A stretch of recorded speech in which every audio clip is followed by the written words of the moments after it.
ጊዜ አንጻራዊ ነው። ስለ ጊዜ ብዙ መናገር ይቻላል ራሱን ችሎ። እኔ ጊዜ አንጻራዊ ሆኖ ይታየኛል። በጣም ለየት ያለ ነገር አመለካከት አለኝ ስለ ጊዜ። የሌላውን አላቅም፣ ስለ ራሴ ጉዳይ ነው ማወራው። አንዳንድ ሰው ጥቂት ዓመት ኑሮ ብዙ ልምዶች ይኖሩታል። አንዳንዱ ረጅም ዓመት ኑሮ ጥቂት ልምዶች ይኖሩታል። በጣም ይገርመኛል። ለምሳሌ የ3 ዓመት ሕፃን ቅዱስ ቂርቆስ ታወቀ። ቅዱስ ቂርቆስ ትልቅ ገል ተጽፎለታልና የኖረው ዓመት 3 ዓመት ነው ብለሽ ስታስተውይ ትገረሚያለሽ። እንዴት ሊሆን ቻለ ትያለሽ። አንዳንድ ሰው ደግሞ 90 ዓመት ኑሮ የህይወት ታሪኩን ሲሞት ለመጻፍ 1 ገጽ በግድ ምን ብለሽ ትጽፊለታለሽ? ለመሙላት ነው። አሁን የታሪክ ጽፋለሁ ሰዎች ከዘመንም ከምን ሲያልፍና አቶ ገሌ እሺ በዚህ ዓመተ ምህረት እዚህ አካባቢ ተወለዱ፣ አደጉ፣ እድሜያቸው ለትምህርት ሲደርስ ተማሩ፣ አገቡ፣ ወለዱ፣ ሞቱ። ምንድነው ታዲያ 1 ገጽ አይሞላም ህይወታችን ማለት ነው? በጣም ከባድ ነው ለመሙላት። እንዴት ሊሆን ይችላል? የተገቢ ነው ብዬ አላምንም። ሰዎች ለ1 ገጽ ኑሮ ምድር ላይ ለምን ይመጣሉ? አንበሳው ከዚህ በተሻለ ቢጻፍለት ታሪክ አድኖ ነበረ፣ አንድ ጫካ አቋርጦ ነበረ፣ እንቢ ብሎ ነበረ ምናምን ልትይ ትችያለሽ። የአንበሳ እንኳን ታሪክ ከጻፈ ሰው እንዴት 1 ገጽ ማትሞላ ህይወት ሊኖር ይችላል? ስለዚህ ምድር ላይ የኖረበትን ዓላማ አልተረዳም ማለት ነው። ለምሳሌ ትልቅ ቫልዩ የምንሰጠው ገንዘብ ነው። ግንዛቤን ሳይሆን ገንዘብ ነው። በምድር ላይ እንዳለ ሰው ሁሉ ነጭ ላቡን ያለበስ የሚኖረው ገንዘብ ነው። ኦኬ ጥሩ ነው። ሰው ገንዘብ ያገኝ ማለት አይደለም።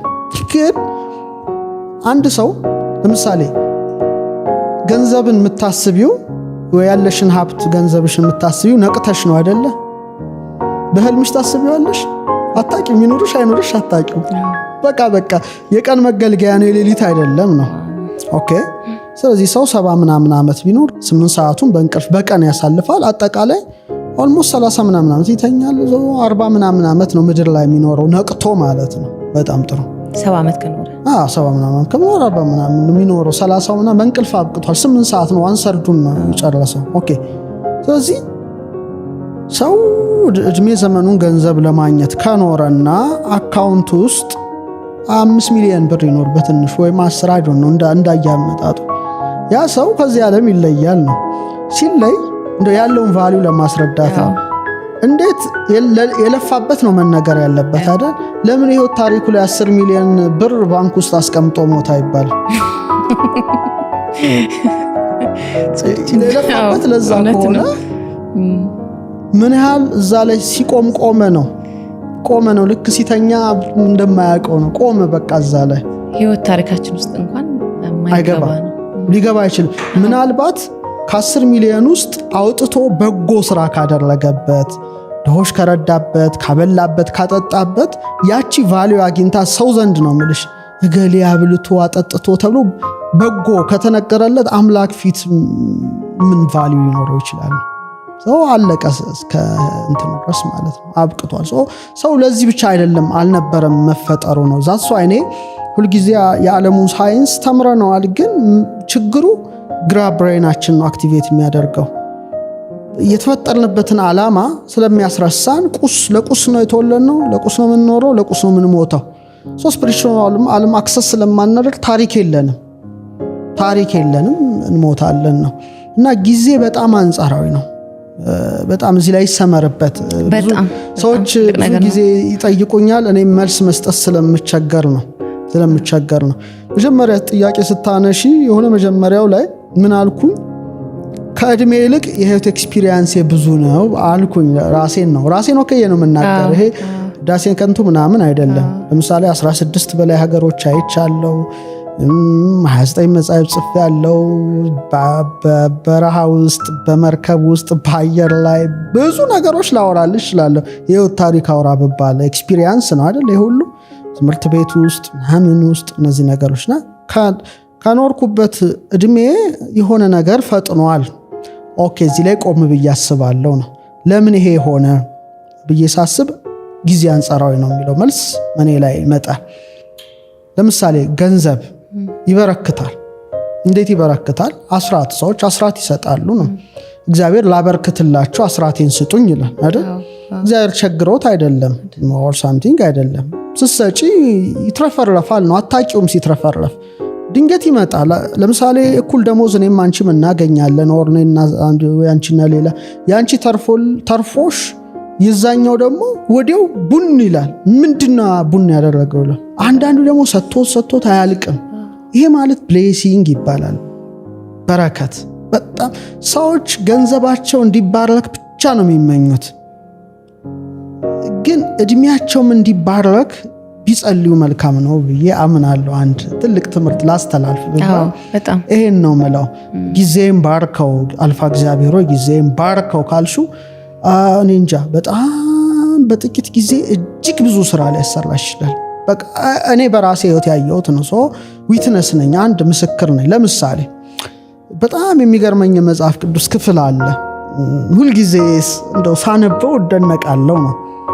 አንደኛው ሐዋርያት ክርስቶስ ሳይጠራቸው በፊት የተለያየ ሙያ ያላቸው ናቸው። ለምሳሌ ታክስ የሚሰበስባል ለማቴዎስ፣ እነ ጴጥሮስ እና ዮሐንስ አሳ አጥማጅ ናቸው። ሌላም እነ ቶማስ የግንብ ስራ ወዘተርፈ፣ ሉቃስን ብትዩ ሐኪም ነው።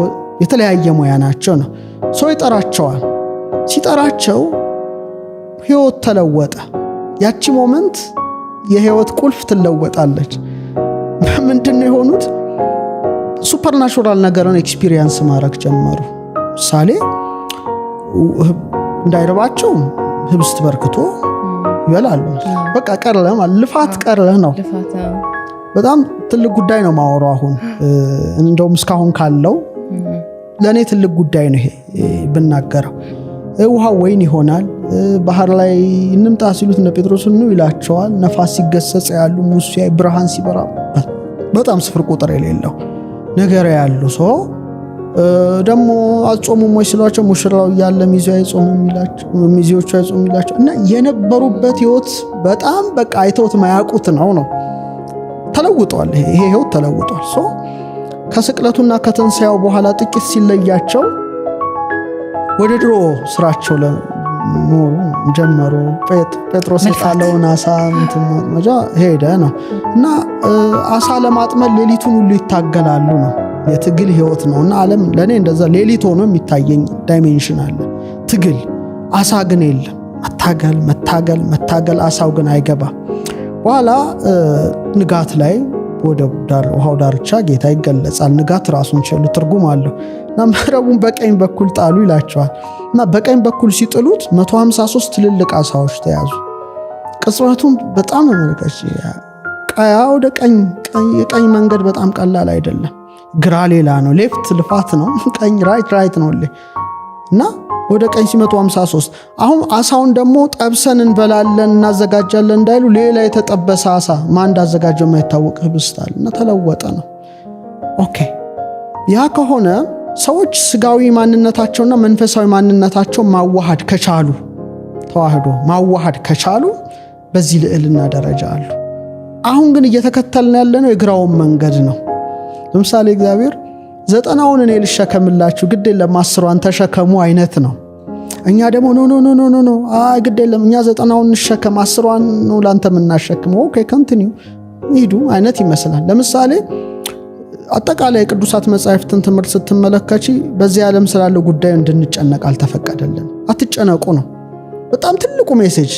አትጨነቁ፣ ስለምትበሉ፣ ስለምትጠጡት፣ ስለምትለብሱት አትጨነቁ። ጀስት የሰማይ ወፎችን ተመልከቱ። ከምግብ ጋር ተያይዞ ከልብስ ጋር ተያይዞ ምድረ በዳ አበቦችን ተመልከቱ። ሰሎሞን እንኳን ከነሱ እንዳንዱ አልለበሰም። እናንተችን መንግስቷንና ጽድቋን ፈልጉ፣ እኔችን ቀድጃታለሁ፣ በዚህ ምንም የምታጡት ጉዳይ የለም ባካችሁ አይነት ነው። ትኩረት ማድረግ ያለብኝ ወዳዘዘኝ ይመስላል። መንግስቱ ምንድነው? ጽድቅ ምንድነው? ሌላ ጉዳይ ነው። ኦኬ አሁን ግን ዓለም እንዲገለበጠችብን ያን ጉዳይ ያን ሪያሊቲ ነው። አይሽ መነሳንሱን ወደ ግራ እንደምናዞረው ይሄ ጥረ ግረ ብላ የሚለውን በጣም አድካሚ ሆነን ወደ ቀኝ እንዳናዘነብል ሆነን 90%ን ተሸክመን መንገዳገድ ግዴታችን ሆነ ማለት ነው። ብሌሲንግ የለም ላይፋችን ላይ፣ በረከት የለም። በቃ ምንም የለም። ትደክሚያለሽ፣ ትለፊያለሽ፣ ነጭ ላብ አልብጥ እስከ ሞት ድረስ ትጓዣለሽ። ይሄን ኤክስፒሪየንስ ማድረግ አቺ ምክንያቱም እሱ ያለን ሌላ ነው። ተጨነቁ አትጨነቁ ያለን መስመር አለ። አትጨነቁ ካለ አልጨነቅም፣ ተጨነቁ ላለው እጨነቃለሁ ነው። ስለዚህ ይሄን እሰጥሃለሁ ይጨመርልሃል። ይሄ ምድራዊ ላይ ያለውን ጉዳይ ዓለም ማየት የሚፈልገውን የሚጓጓውን ሁሉ እሰጥሃለሁ፣ አትጨነቅ ልጄ የኛውን ተጨነቅ ካለኝ አምላኬ አልፋ እግዚአብሔር ነው ይሄን ያለው። አደምጠዋለሁ። ካደመጥኩት የኔ ሪያሊቲ ሌላ ነው። አንድ ዓለም ላይ እንኖራለን። እኔ የምኖርበትና አንድ ሰው የሚኖርበት ሪያሊቲ ይለያያል ነው። ልክ እንደ ቀኙና ግራው መንገድ ነው። ግራው ትግል ነው፣ ይታገላል እያለ አንዳንዱ ደግሞ አይታገልም። ለምሳሌ ሁሉም ጥለው የሄዱት ተመልከቻቸው። በረሃ ውስጥ አይራቡም እኮ ምግብ አይደል የሚፈልጉ። ምግብ ከፈለጉ አንድ መልአክ ተልኮ ልክ እንደ ኤልያስ ህብስት ይመግባቸዋል። ያ ደግሞ በማዕዛን ብቻ ይራካሉ። በቃ ዛሱ አይ ምግብ ከቆመ እነሱ ማየት የሚፈልጉት ሌላ ሪያሊቲ ነው። ብርሃን ሲወርድ መላእክት ሲወጡ ሲወርዱ ሌላ ምድር ላይ ሆኖ ጀስት ሄቨንን እንደማጣጣም እንደ ያዕቆብ ተኝቶ ድንጋይ ተንተርሶ የወርቅ መሰላል እንደተመለከተው ምድር ላይ ሆነው ረቂቁን ዓለም ያያሉ ነው። ይሄ ደግሞ ጥሮ ግሮ ላቡን ጠፍ አድርጎ ይኖራል። እና ምንድነው ወደ መጽሐፉ ስንሄድ ብዙ ጊዜ የሚባለው ኮንሰፕት ከአንዱ ይለያያል። በቃ ይሄን ያየሁት ነው፣ በራሴ ነው። ሌላው አይመለከተኝም። በዚህ ላይ አንድ የራሴ የሻራ ያለኝ ሰው በመሆኔ ማለት ነው። ስለዚህ ሰዎች ጊዜያቸው እንዲባረክ እግዚአብሔርን ቢጠይቁት አንድ ምክሬ ነው። ጊዜ ተባርኮልህ ነው 29 መጽሐፍ የጻፍከው። አምናለሁ፣ በጣም አምናለሁ። ይሄ ምንም እንትን ምለው አይደለም እና